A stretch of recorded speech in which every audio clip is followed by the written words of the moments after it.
So save yourself the trouble of a clean house, a well-balanced gut, an entrepreneurial mindset, and a lean-in philosophy. Be ordinary, be average, middle of the road, drop out of this race for self-improvement. Being mediocre is the most valuable thing that you can do in life.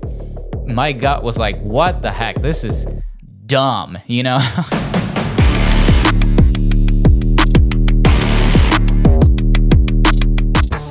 This is the Nice Veins Bro podcast, the #1 podcast for nurses who want to live that next level life. I am Nene Pablo, host of this podcast, registered nurse, and creator of Nice Veins Bro. My friend, if you can dream it, you can achieve it. Hold on, let me put the inspirational music. If you can dream it, you can achieve it.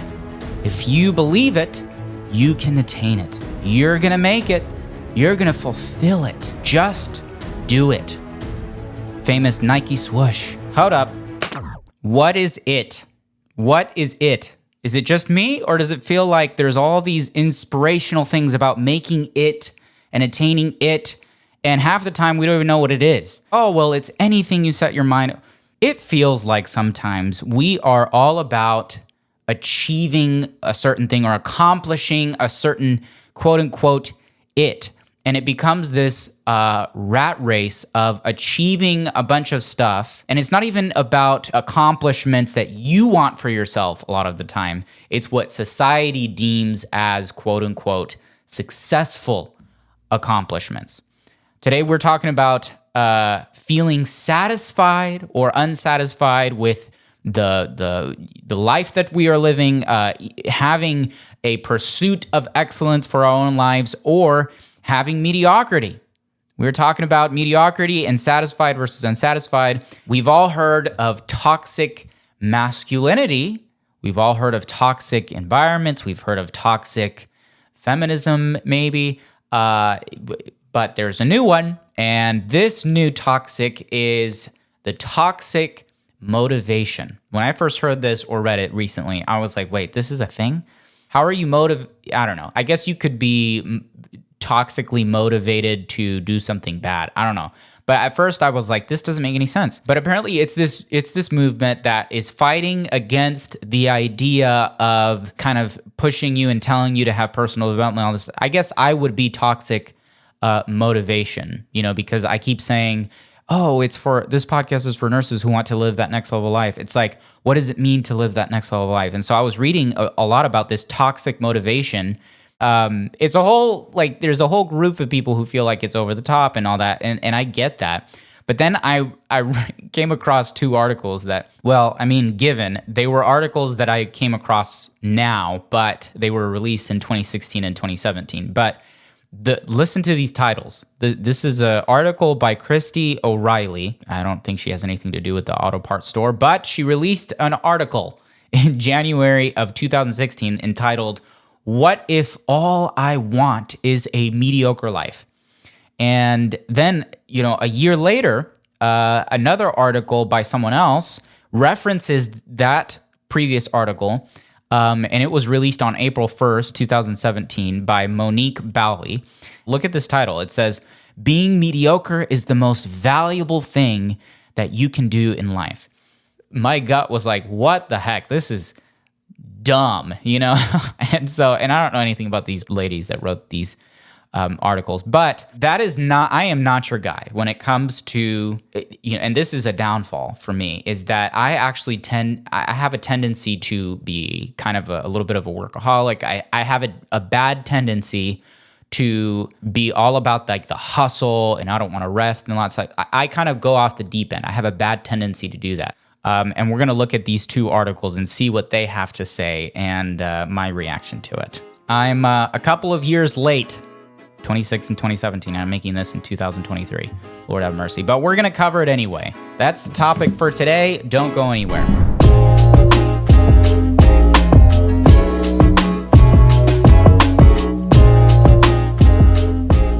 Hola mi gente, everybody has a crazy nursing story to tell. If you want to share yours with the world, send it to me. I'll feature it here on the podcast and you can get my take on it. You can also ask me questions. Love questions. Remember, HIPAA rules do apply when you're telling your story, of course, and I will make sure you remain anonymous. I don't know what you're waiting for. Send me a message, nicefamesbro.com/podcast. That's again, nicefamesbro.com/podcast. Looking forward to it.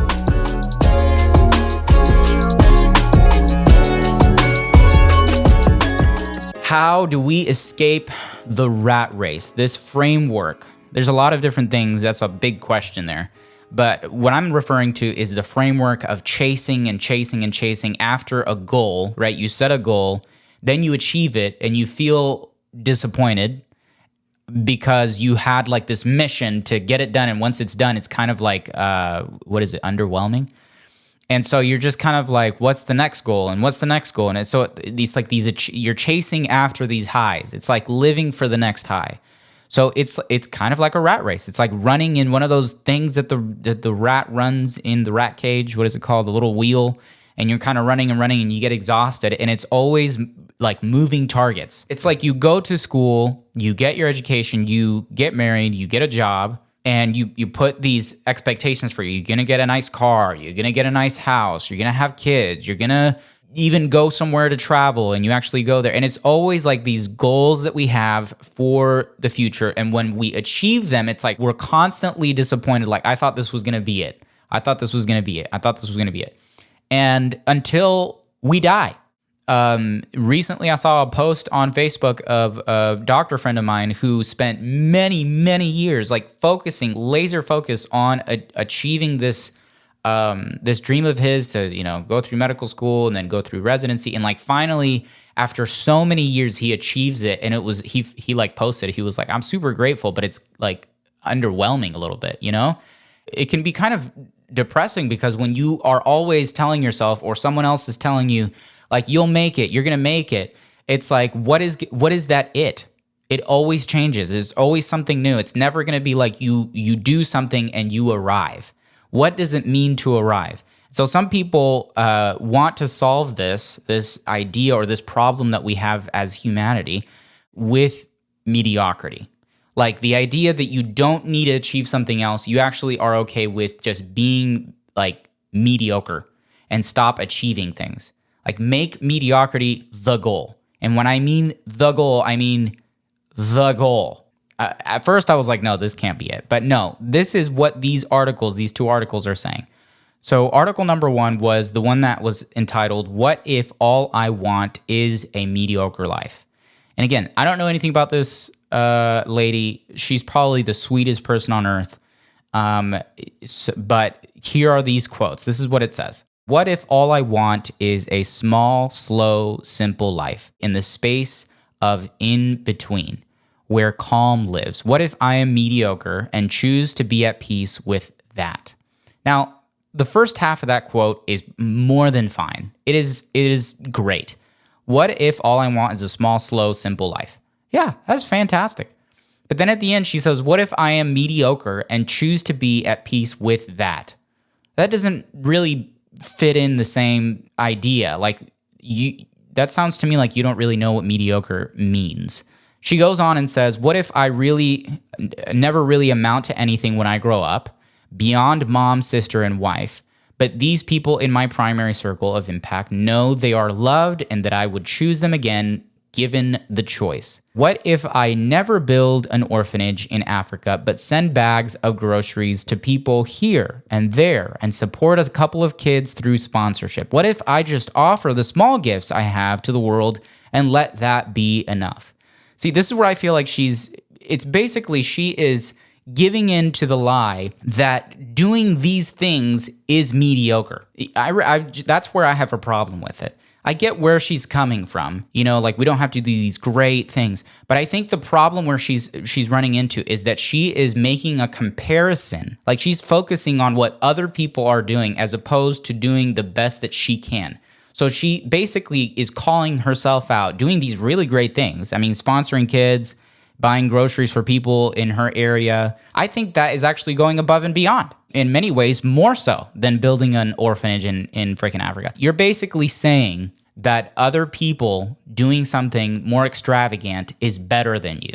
You know what I mean? And I don't know if she's doing it because she's kind of wanting to, make it like clickbait or something. She's probably doing that. And it's really honestly a beautifully written article. I just disagree.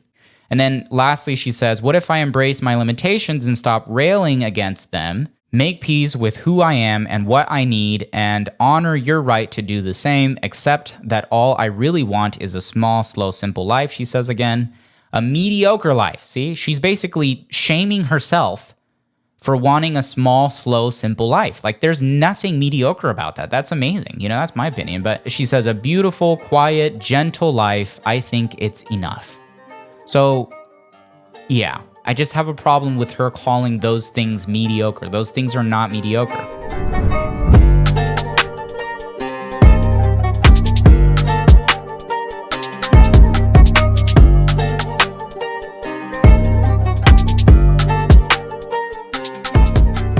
The problem with writing an article like this and having it stand alone, I think, is that then you have other people who take it and run with it and go off the deep end.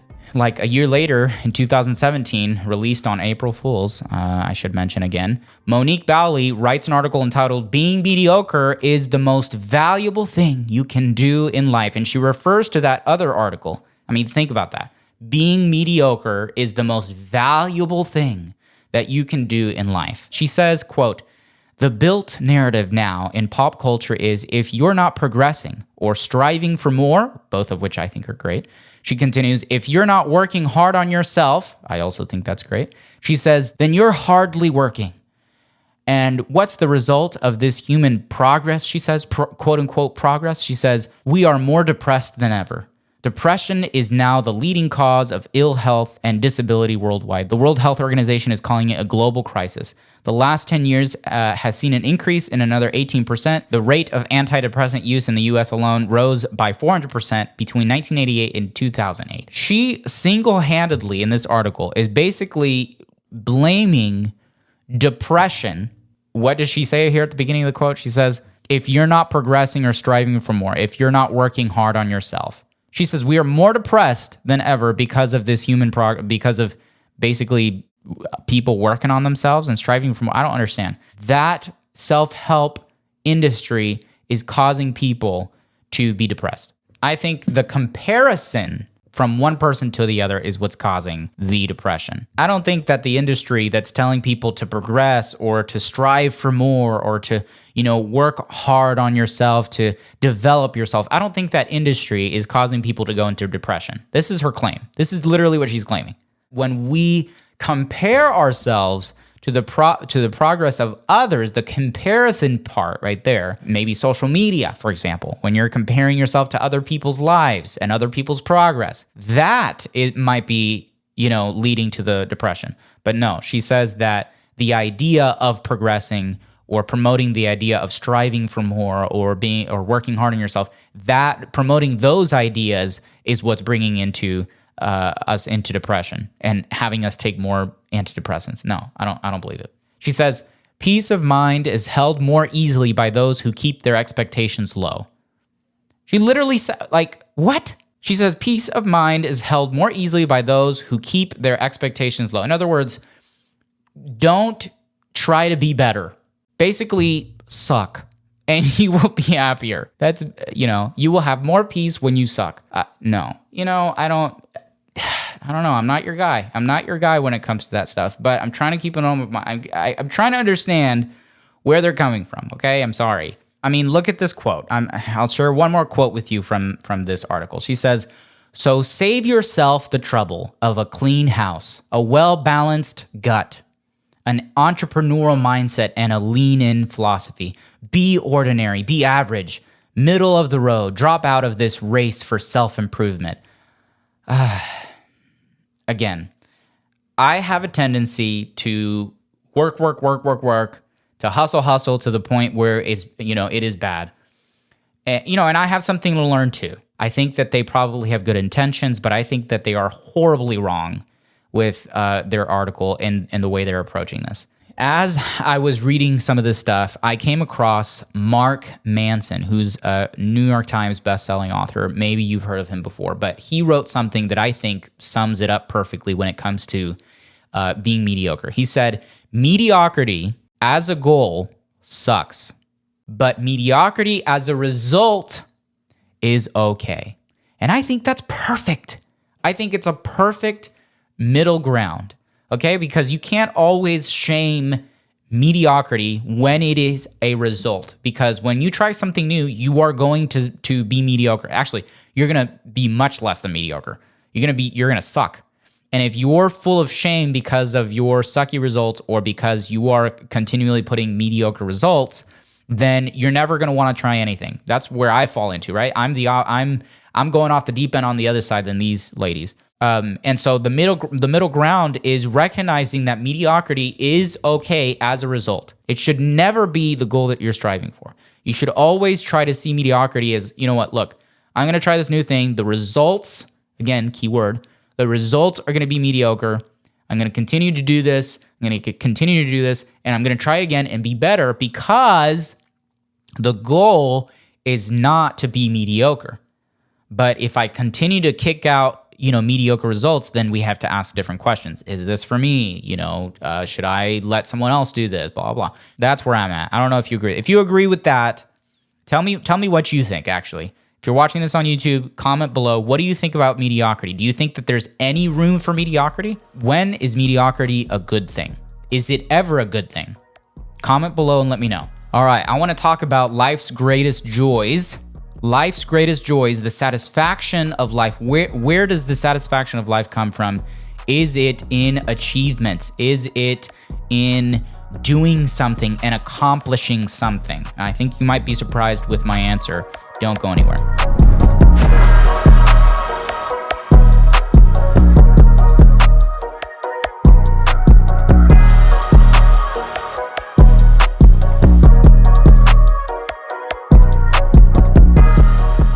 I believe that life's greatest joys come from progression. Progression. I want you to let that sink in. Life's greatest joys come from progression, getting better, growth, development. Notice, not professions, not possessions, not self-expressions. Do not ever fall into the trap of expecting your joy to come from completing a task, achieving some kind of goal, or conquering a mission. Listen, we always grew up with having a finish line, like always getting to a point where we're completing a task and we got praise for it. Oh, you did such a great thing. So we were hardwired to focus on the finish line. Whenever you're in a race, you have a finish line. Whenever you get into a class, you have the end of the semester. You have the end of that degree. And then there's always this massive celebration. I'm not saying that there shouldn't be a celebration at the end of a certain task that you're out to complete. But I'm saying that we have all been hardwired to celebrate the finish line. And I think that we need to start celebrating the process, the progression, because I think that's where the joy truly comes in. If we start to see the journey as the joy, the actual work as the place where we find joy, as opposed to the finish line, I think that we will be much happier people. I really believe that. I think that's the way it should be. Accomplishments have value. They do, but they are nothing more than markers. They are nothing more than signposts on the journey that reveal the progression of the journey. They reveal how far along we've gotten.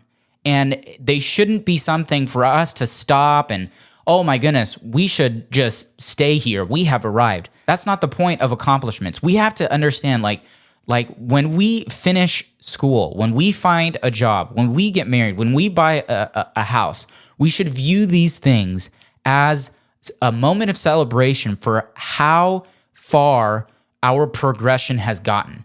And then look forward to, okay, what's next? What's next? Like, have that attitude, okay, what's next? What's next? If we have the joy in the process, in the journey, as opposed to completing something necessarily, then we won't feel that depression or that sadness or the disappointment or trying to find another high. You know what I mean? The joy should be in the day to day. The joy should be in the process. We should find joy in the work, period, as opposed to the result. I don't know. I just feel like we'd be happier that way. Do you see what I'm saying? Like, it's like having joy in the going somewhere as opposed to in the arriving somewhere. Like finding joy in the working on something as opposed to finishing something. And we've put way too much emphasis on finishing, arriving, being done, that now when reality hits us, because reality isn't going to stop, it just keeps going. Time continues. And so if we put too much attention to, oh my goodness, I arrived, or I have made it, whatever that means, then we find ourselves back into this depression. Like, well, is this it? And it's like, no, you should have never been focused on this being the end of the road. You should have been focused on what's next? What's next? How can I improve? You know what I mean? Like, it's a game that never ends. Convince yourself that the process is the purpose. The process is the purpose. This doesn't mean that we can't be content or satisfied. For all the Christians out there, God calls us to be content, yes, and to be grateful for what we have. I fully believe that. I think that we need to have the ability to rest, right? And rest in where you are and be grateful for where you are. Absolutely. A lot of the focus of when Jesus came on this earth, he was talking about, don't worry about tomorrow. Don't worry about what you will eat or drink or all this stuff. Don't have anxiety about the future, about where, what's the next thing. There is this focus about the present day. But even God expects us, I think that there's proof in the Bible all over about this, but that even God expects us to progress. God is not a God of stagnation, y'all. He's absolutely not a God of stagnation. And even to progress in our spiritual lives and in our personal lives, in our relationships around us, even with our finances, I feel like in heaven, when people are like, oh, everything's going to be perfect, we're going to know everything, I feel like there's going to be this idea of progress, progressing even in heaven, learning, discovering new things, developing ourselves even when we make it to heaven. There's going to be more questions to ask. There's going to be more things to understand. It's going to be a beautiful journey of growth. It's not going to be like a stagnation. Like we're just going to get to heaven and there's nothing going to be new because, nothing's developing. We're just going to sit there in stagnation. That's not the way that God works. That's not the God of the Bible. So yes, we can be content, but convince yourself that the process really becomes the purpose.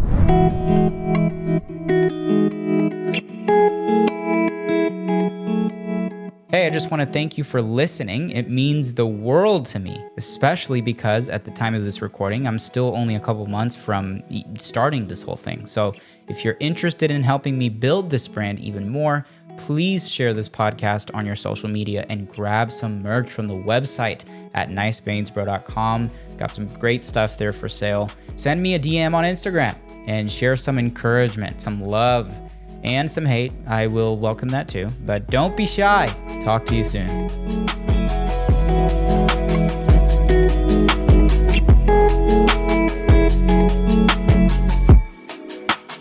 I think it absolutely is a mindset change. A lot of times we have built our mind around this idea that we will somehow, some way arrive to a destination.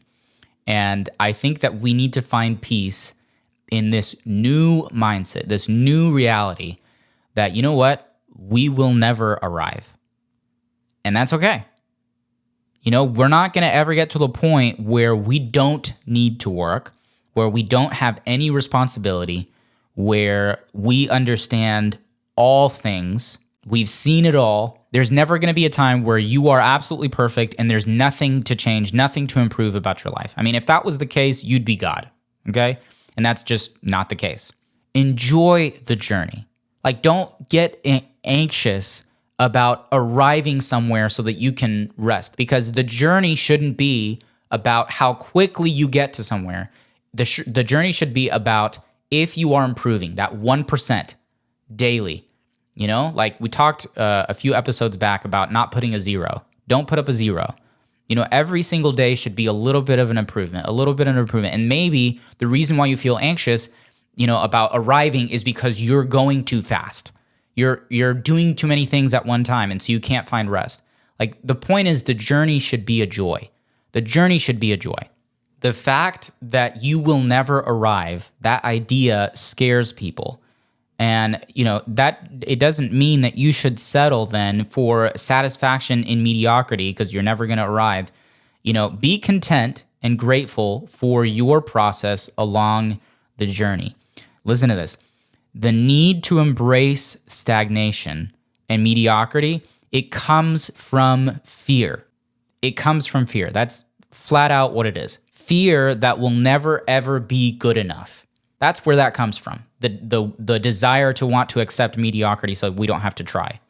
It's the fear that will never be good enough. We can't stop comparing ourselves to other people's journeys. Other people's journeys are going to look completely different than yours. Always be looking for ways that you can improve and grow for yourself, not compared to somebody else, not compared to what this world says, is success or not success. Take it at your pace. Like the first article that I shared with you, she was saying that all she wanted was a small, slow, simple life. That is achieving greatness because that is the goal that you have for your life. That's not mediocre. Don't be satisfied with mediocrity. Be satisfied with progress. That's it for this episode. I encourage you, if you enjoyed this episode, if you found it useful, please share it with somebody. If you're on YouTube, like, subscribe, and hit the notification bell. Also, comment below something that I should improve for future episodes. And if you are listening on a podcast platform right now, please give us a 5-star review. It helps us to reach more people so that people can live, wait for it, that next level life. Remember, be a positive force within healthcare and society. Que Dios me los bendiga.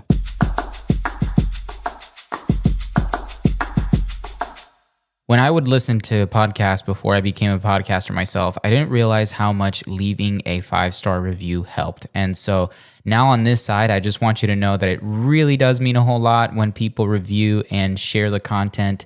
So if you enjoyed it, please share it with somebody and leave a 5-star review on whichever platform you use, Spotify, Apple Podcasts, etc. And if you're interested, you can also find us on social media at NiceVeinsBro or shop online at niceveinsbro.com. My personal stuff you can find under Nene Pablo, which is spelled NENEPABLO.